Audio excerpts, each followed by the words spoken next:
Friends, আসসালামু আলাইকুম। সবাই কেমন আছেন? আশা করছি সবাই ভালো আছেন। আর আজকের ভিডিওটি একবারে লেট, মানে দুপুর 2টা থেকে আর কি ভিডিও স্টার্ট করলাম, যেহেতু আজকে শনিবার। আর সকালের নাস্তা করে নিয়েছি, নিয়ে মেয়েকে পড়াশোনা করিয়ে ঘরের কাজ কাম করে গোসল করে বসলাম মাত্র। এখন খাওয়া দাওয়া করব আর যাব রান্নাঘরে, দেখি কি খাওয়া দাওয়া করি। আর আজকে রান্না বান্না করিনি কিছু, যেহেতু কালকে শুক্রবার গেছে। আর শুক্রবার গেলেই গরুর মাংস, তারপরে বুটের ডাল দিয়ে কলিজা রান্না করেছিলাম, পোলাও, ভাত রাত্রে রান্না করেছি। কারণ আমাদের বাসায় পোলাও আর কি 2বার কেউ খায় না, ওই দুপুরেই যা খায়। ওই জন্যে আর কিছু রান্না বান্নায় নাই দেখে আর কি মেয়েকে আর কি অনেকটা আর কি সময় দিতে পেরেছি, পড়াশোনা করেছি। আর ওর যেহেতু পরীক্ষা শুরু 2 তারিখ থেকে, ওই জন্য ভাবলাম যে থাক কাজ কাম, মানে রান্না বান্না তো আছে, দুপুরেরটা হয়ে যাবে, রাত্রে যাই রান্না করব। ওই জন্য মেয়েকে আর কি অনেকক্ষণ আর কি পড়াশোনা করাছিলাম, মেয়ের সাথে সময় দিচ্ছিলাম, বসেছিলাম। আর সময় বলতে কি, মানে মেয়েকে পড়াইছি, ওই বসে থাকা শুয়ে থাকা আর হয়নি। আবার হচ্ছে কাপড় চোপড় ছিল সেইগুলো ধুইছি। এই যে দেখি রান্না করে আসছি, আপনাদেরকে দেখাই কি কি আছে। এখানে পোলাও আছে অনেকগুলা, পোলাও গরম করে নিয়েছি। আর এখানে ভাত আছে, ভাতও গরম করে নিয়েছি, নিয়ে আর কি বাটিতে আজার করে নিয়েছি। আর ভাত আর পোলাও আর কি যতগুলো আছে সেগুলো আমাদের মা মেয়ের মানে হয়ে খেয়ে আরও বাঁচবে, কারণ আমরা মানে মা মেয়ে কেউ আর কি বেশি খাই না। আর ওনা তো ছোটো মানুষ, ওর অল্প একটু ভাত হইলে হয়ে যায়। আর ও হচ্ছে সকালে পোলাও খাইছে, ওই জন্য এখন আর পোলাও দিব না, যেহেতু অনেক বেশি গরম পড়ছে। আর এখানে আছে গরুর মাংস,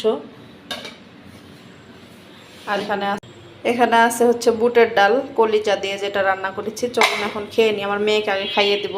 আমার মেয়ের খাওয়া দাওয়া শেষ, আমি এখন খেতে বসবো। শেষ করলাম খাওয়া দাওয়া শেষ করে, এই যে এসি ছেড়ে দিয়েছি। এসি ছেড়ে এখন মা মেয়ে একটু দেখি ঘুমানোর চেষ্টা করি। আমার মেয়ে একবার কাঁথা গায়ে দিয়ে, তার ভাব ভঙ্গি আলাদা। তো চলুন একটু শুয়ে পড়বো। আর হচ্ছে মানে দুপুরবেলার দিকে আর কি একটু না রেস্ট না নিলে কেন যেন আর কি ভালো লাগে না। যতই আজকে কাজ কাম নাই, রান্না বান্না নাই, তবুও কেন যেন ভালো লাগে না। আর এটা হচ্ছে আমার একটা অভ্যাস। দেখা যায় যে রাত্রেবেলা যত তাড়াতাড়ি শুই না কেন, যত তাড়াতাড়ি মানে ঘুমানোর চেষ্টা করি, কিন্তু ঘুম আসে না। অহনা কালকে কিন্তু তাড়াতাড়ি আর কি ঘুমিয়ে গিয়েছিল। তাড়াতাড়ি বলতে কি, তাও 11:30। মানে এটা একটু তাড়াতাড়ি হয়ে গেছে। না হলে ও হচ্ছে দিনের বেলা যেদিন না ঘুমায় সেদিন হচ্ছে একটু ঘুমিয়ে যাও। আমার মেয়ে কি করবে, মানে ও দিনের বেলা ঘুমায় না, আবার রাত্রিবেলা আমরা যদি রাত 12টা 1টা পর্যন্ত যদি জেগে থাকি, ও হচ্ছে আমাদের সাথে জেগে থাকবে। ও কখনো বলবে না যে আমার ঘুম পেয়েছে বা আমি ঘুমাবো। মানে আমার মেয়েটা যেন এত ঘুম কম, আর গল্পের বই, গল্প আর ঘুরতে, এইগুলার চর একটু বেশিই পছন্দ।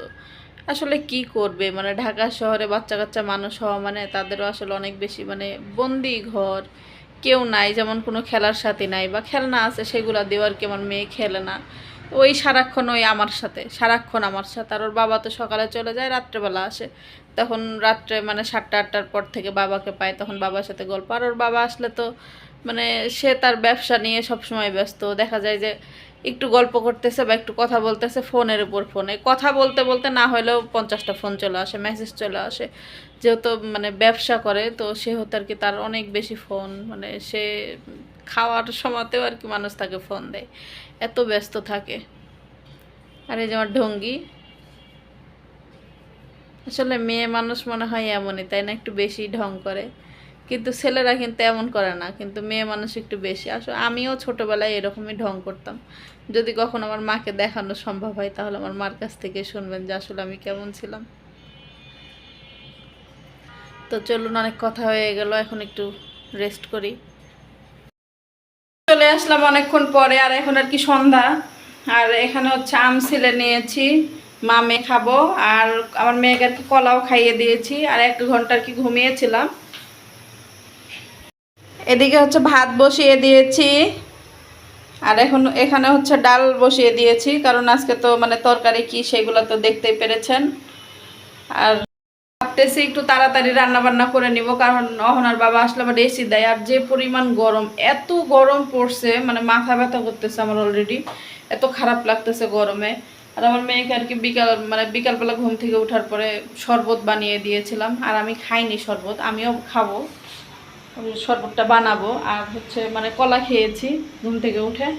তো চলুন রান্না বান্না ঝটপট করে নিই, কারণ ওনার বাবা আসলে সে আর কি অস্থির হয়ে যায়। আর আমারও মনে হয় যে মানে রান্নাঘরের যে একটা তাপ, অ্যাডজাস্ট ফ্যান আছে, তবু আর কি তাপটা ঠিকঠাক মতো যায় না, যেহেতু দোতলায় থাকি আমি। ওই জন্য আর কি তাড়াতাড়ি করে রান্না বান্না করে নিব, নিয়ে মানে শরীর টরিল ধুয়ে আবার ঘরে চলে যাব। এই যে আমরা এখন মা মেয়ে লেবু শরবত খাবো। রাতের বেলা আমার মেয়েকে যে ভাত দিচ্ছি, ভাত আর ডাল, ওকে হচ্ছে গরুর মাংস, তারপরে যেখানে বেগুনের তরকারি এসে আসলে কিছুই দিব না, কারণ আমার মেয়েটার আর কি কেন জানি প্রচুর পরিমাণে অ্যালার্জি, শরীর চুলকাচ্ছে। আর বেগুন গরুর মাংসতে এমনিতেই তো অ্যালার্জি, ওই জন্য আর দিব না, ডাউল দিয়ে ভাত দিব। আর বাচ্চা মানুষ করার কি মুখের কথা না, মানে কখন যে কি হয়। আর গরমে ধুলাবালিতে এগুলোতে হচ্ছে আমার মেয়ের অ্যালার্জি বেশি বেড়ে যায়, শরীর চুলকায় অতিরিক্ত আর লাল হয়ে যায়। তো চলুন মেয়েকে আগে খাইয়ে দিই, তারপরে আবার আমরাও খাবো। রাতের খাবার রেডি, খেতে বসবো। আর খাবারগুলো আর কি ঘরে নিয়ে যাব, এসি চলতেছে, মানে বাইরে তো গরম, ডাইনিং আর খাবো না।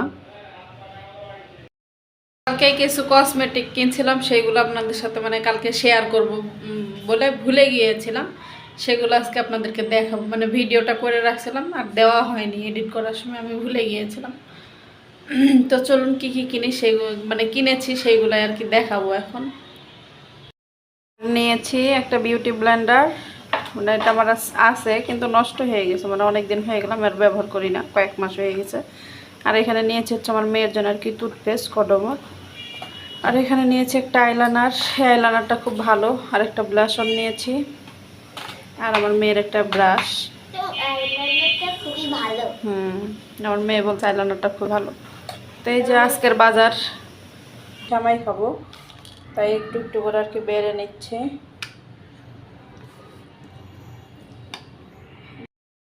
আজকের ভিডিওটি জানি না কত বড় হলো, মানে ছোটই হবে, যেহেতু দুপুরে রান্না বান্না ছিল না, একটু গল্প গুজব আজকে একটু বেশি করা হয়েছে। তো আজকের ভিডিওটি এই পর্যন্তই, সবাই ভালো থাকবেন, আল্লাহ হাফেজ, আসসালামু আলাইকুম।